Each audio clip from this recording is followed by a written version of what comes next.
Hello and welcome to another action-packed edition of ChinnyVision. This time, I hope you've paid your licence fee.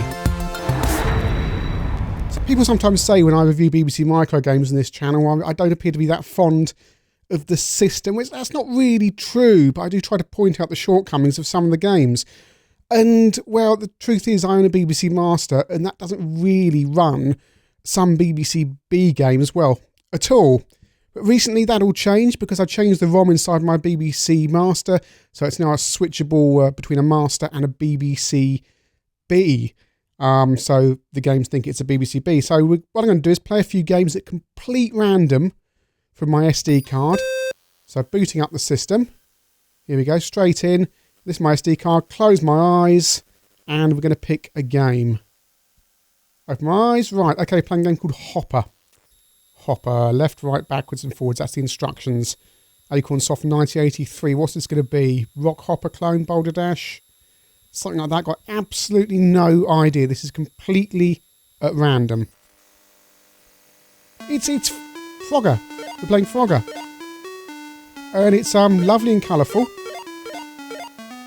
So hopping across the road now, I hit a car there. The BBC's colours lend itself well to this game, especially the green. Lovely and colourful.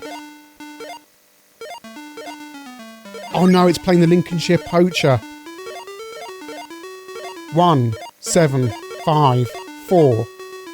1, 7, 5, 4. Those who don't know, Lincolnshire Poacher was a shortwave radio station used by, well, it's supposed to be used by the UK spies. And it broadcast this song, and it just lots of numbers. Basically, it was a numbers station. Anyway, back to Hopper, or Frogger as I want to call it. So we got 3 frogs across, jumping on. This is very nice, very nice indeed. Over there, there's a time limit. Does the arcade have a time limit to get across?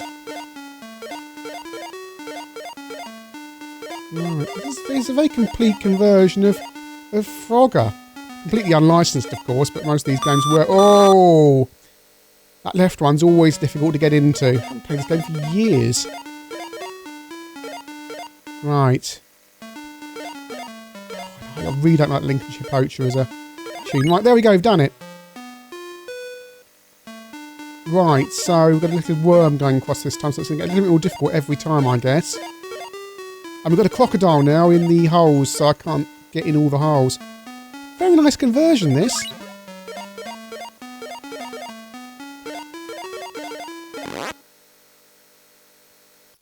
And my score is in the top 8, so please enter my name. That's an... Oh dear, my keyboard's not being too responsive today. That was fun. Enjoyed that.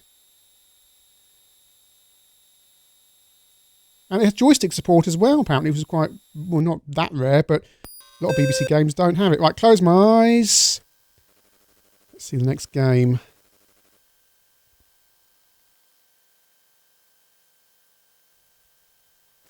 Open my eyes. Right, Maze by Acorn Soft. Okay. Pac-Man clone? Absolutely no idea. None of these games worked. Or if they did work, I haven't played them before. Acorn Soft Maze. Turn left, turn right, move forward, fire bullet. Doesn't sound like a Pac-Man clone to me. And we've got a view maze as well. What's that game on the Spectrum? 3D Monster Maze. Perhaps like that. And again, joystick support. Lovely. Not using joystick, using the keyboard, but because I've only got an analog joystick for the BBC and it's so loose. Right. Oh, 3D. That's Sultan's Maze on the Amstrad, but it moves really fast. That's what happens when you fire. I don't know what I'm firing against. I mean, obviously I'm doing this at random, so I haven't read any of the instructions. What's that there? It's a block. This is really nice. Look at this. Look at the speed it goes at. So these are essentially 3 controls, left, right and forward. If you want to go backwards, you have to turn around. Isn't this fast? I reviewed Sultan's Maze on the Amstrad a while back and how slow that game was because it was written in BASIC. And this is moving really well. Right, so I must be the arrow and there's some baddies wandering around. Presumably I'm trying to avoid or shoot. I also assume there's something in this maze I need to collect. So going down here, this is the frame. I mean, I know the frame rate's nothing special compared to modern games, but for 1984, this is really good. Again, it's not like the Freescape games, but Freescape hadn't been invented yet. Oh, what was that? I heard footsteps. I'm dead. Right, well, let's try this again. Down here we go. Oh, no. So you keep your mapping, right, between lives. This is good. The baddies are still wandering around. I've skipped it forward a bit, so you don't have to see me wandering around the same bit of the maze. Right, so I'm down here. I've got those two guardian things, whatever they are, wandering around there. They must be guarding something. Oh, here he comes. Shoot him. Yay! Shot him. Still two wandering around. Perhaps they respawn when you shoot them. I'll be careful. There's another. They're lurking around that corner there. Here he comes. Oh, I'm dead. Why am I dead? Game over. Oh, well, that was enjoyable. And look at the speed it ran at. Really, really impressive. Enjoyed that.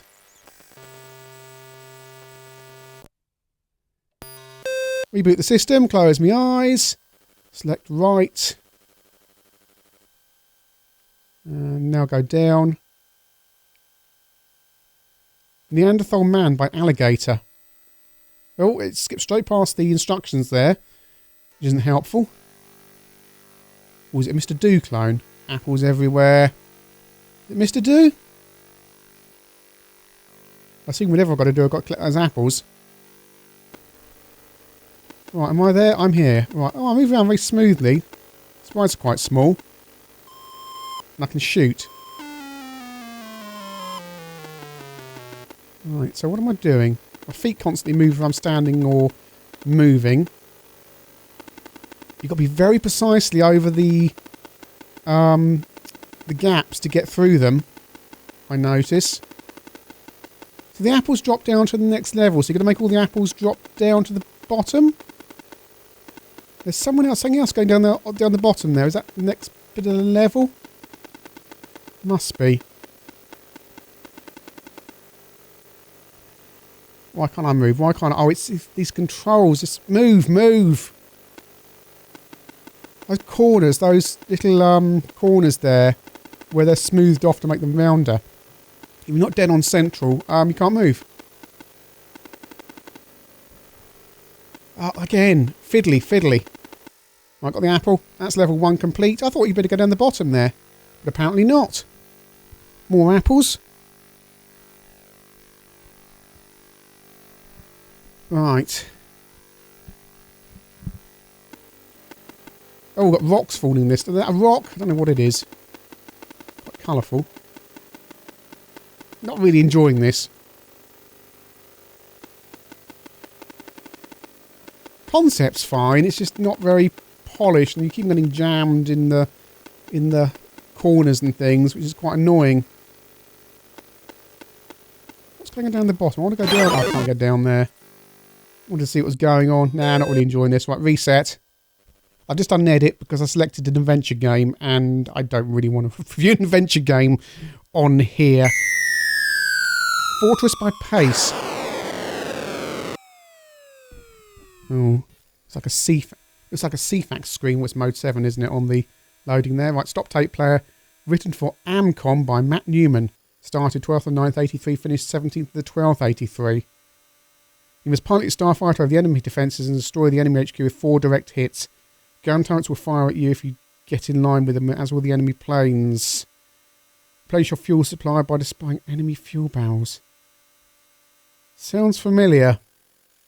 Rockets, fuel barrels. Right. Redefine my keys. It says to press keys firmly. It's not joking. You've really got to hold it down before it registers. Feels like your keyboard's broken. It's just poor keyboard scanning routine, I guess.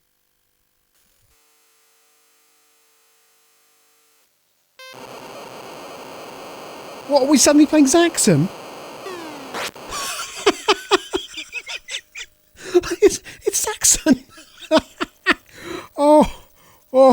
Oh my goodness. It is. He's ripped off Zaxxon. It's Zaxxon. It's a complete rip-off of Zaxxon. I mean, I know we see Space Invaders and Frogger clones and all that stuff, but I keep on crashing because I just can't believe this. Wow. How on earth didn't they get done? I've had to stop it and start it again because the keyboard, the key controls I selected seem to keep on turning the audio on and off even though I redefined the keys. So here we go again. Right. I really can't believe this, and I suspect you can't either. Oh, it's a BBC Micro version of Zaxxon. Right. Okay. Well, it's a bit more vicious on the fuel front. Oh, it really is. Than normal Zaxxon. You've really got to zap those barrels. Yeah, that fuel really goes down quickly. Main sprite's a little bit flickery, but look at this. It moves on at a fair old lick.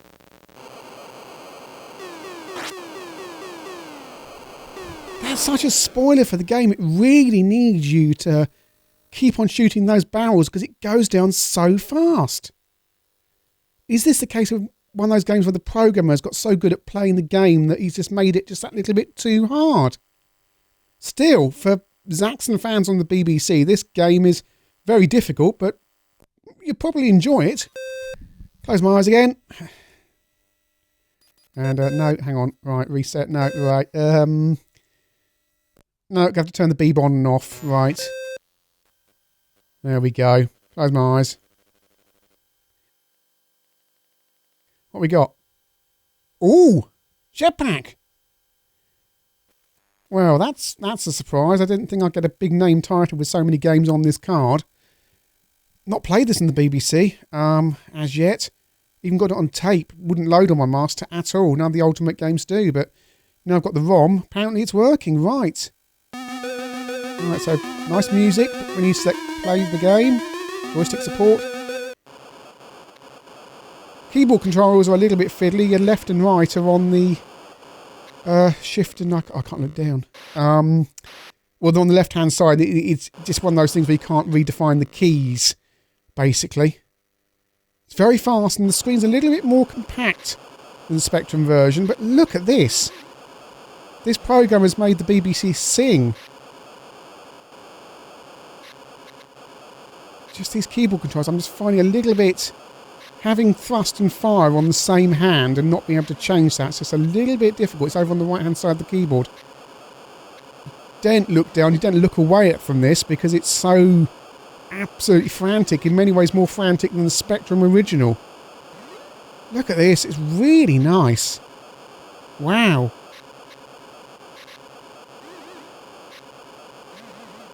They've clearly just altered it very slightly for the BBC to perhaps make it suit it better. The more cramped gameplay area does make it a little bit more frantic, especially when you're down the bottom or you're trying to clear an area to get down there because you've got less room to manoeuvre. But this is, wow, I really like this. Right, I've got one more, I've got to go down, oh, right, got to go down there. Ah, that was always going to end badly. When you go to the edge of the screen in Jetpack, you're really risking it. Right.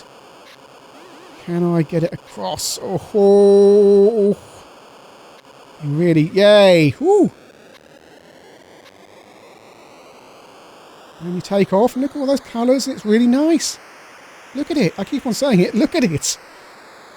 Wow! And off we go on level 2 in different baddies. Oh, dead. Oh, no. It's game over, isn't it? Congratulations, you were first. Type in your name. Oh, I used the shift key there. Really, really good. Enjoyed that. Going to be spending some more time with Jetpack on the BBC. Very good port. Reset the computer and close my eyes again.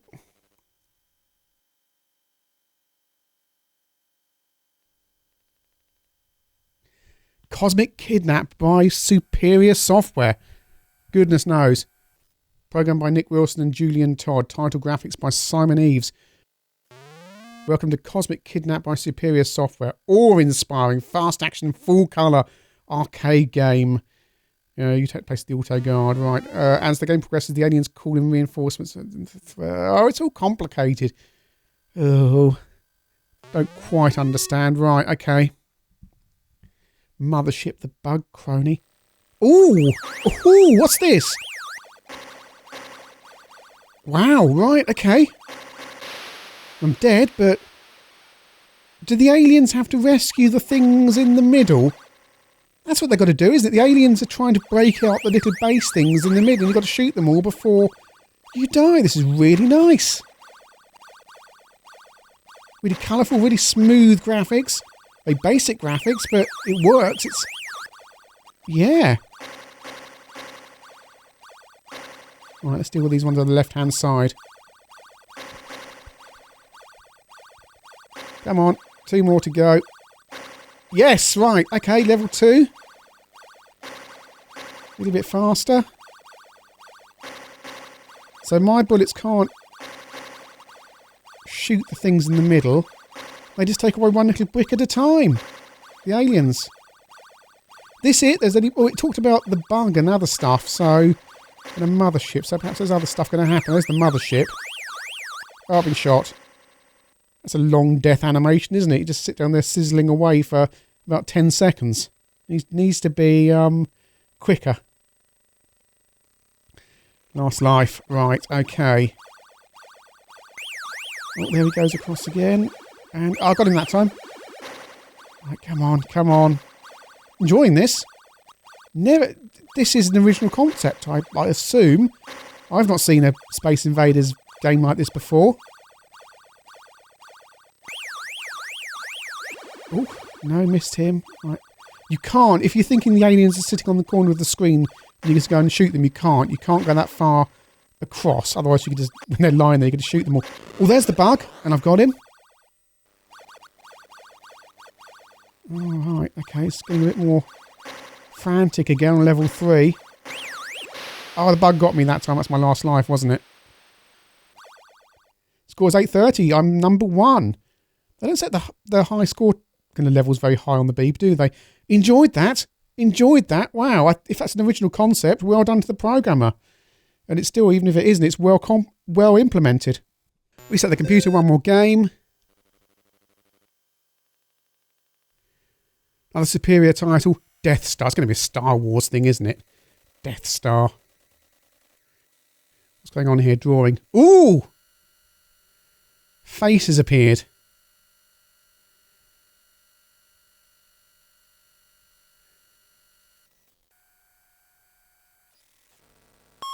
Asteroids clone?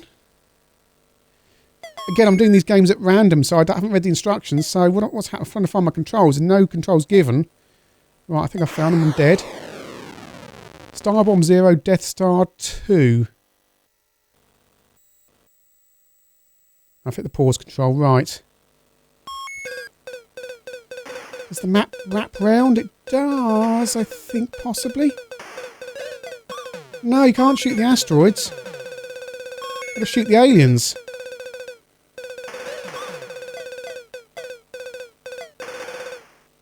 Right, got no idea what I'm doing really. Just going around shooting the baddies. You lose energy when you hit the asteroids, I notice. So going around and... yeah, I don't quite understand at the moment. Is it just shoot all the aliens? Score's going up. My score's 10,000. I'm already on 7,200. So far, I mean, it's smooth. The graphics are quite nice. Oh, hang on, something's appeared on the scanner. A yellow dot. What's that?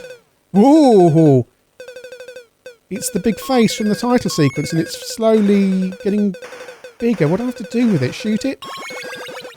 It's coming after me. But I don't lose anything if I go over him. Is he chasing me? I'm dead now. Don't know.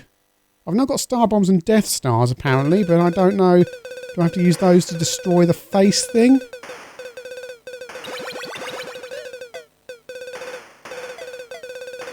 It's all very arcadey, got the sound effects and everything you'd expect from this kind of game. Here he is again. No, I'm dead. No idea what I'm doing at all, I'm afraid. But the game seems quite polished. Or was that a thing I've launched off there? The perils of doing this, we've done quite well. I've been quite lucky so far because I managed to work out all the games. But this one, I'm struggling a bit with. So that's a completely randomised look at some BBC Micro games. The only thing I have done there is edit out one adventure game that I selected because that'd be quite dull to look at. Hopper was certainly a very polished Frogger clone. Really enjoyed it. Nice graphics, decent sound. Lincolnshire Poacher music creeped me out, but I suspect that would will for a number of people as well. But quite good. Maze by Acornsoft was really impressive.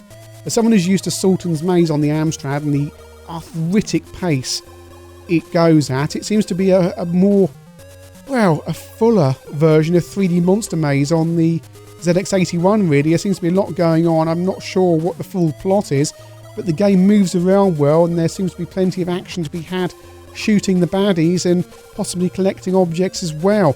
Seems to be a real treat. Neanderthal Man I think was a bit of a letdown. Very basic and fiddly controls because you kept getting jammed at the junctions between the up bits and the across bits. Nothing really special or clever about the game. Didn't really enjoy it that much. Fortress was a real surprise. I certainly wasn't expecting a full-on Zaxxon clone when I started this venture about 20 minutes ago. That could have been, with a few adjustments, an official port. Perhaps the programmer should have offered it to US Gold, really, as a Zaxxon port for the BBC Micro. That said, it's not as good as Zaxxon because it just needs a little bit tweaking. It's just a little bit too difficult. One of those occasions where the programmer has probably got really good at playing the game and has kept on tweaking the difficulty level up. Jetpack appears to be a highlight for the BBC Micro. A really good port. Colourful graphics, plays well. My only criticism is you can't redefine the controls. I haven't tried it on joystick. I expect it's far, far easier to play on joystick. I found the keyboard controls just illogically laid out, and having thrust and fire on the same hand when you had to jam one finger down for fire and just keep on firing all the time whilst using the other finger to use thrust. A little bit annoying, but otherwise an absolutely flawless and wonderful conversion to the Beeb. Cosmic Kidnap is a very good take on Space Invaders. I expect it probably hasn't got a huge amount of longevity, just like Space Invaders, but I expect really good for some high score challenges. And finally, moving on to Death Star. Well, it would have helped if I had the instructions, or the game had given me some instructions. It's the perils of doing reviews in this fashion. But it seems to be polished. There seems to be a game there, and it looks attractive, and the sound's good as well. It looks like a decent arcade-style game on the BBC Micro, even if I haven't quite worked out what to do. So that's some BBC Micro games taken completely at random, and as you can see, some of them are very polished and enjoyable. Yes, the system does appear to suffer from clones of official arcade ports, but that Frogger clone I really enjoyed, and the Zaxxon game, yeah, you know, it needs to be a bit more polish in there in terms of it's so difficult, but it looks like a completely competent port. I think the lesson here is when you're loading up the BBC Micro, don't go for the obvious titles, your Green Berets and things like that, where you might have heard of the game before. Start digging around, because you might turn up some real gems.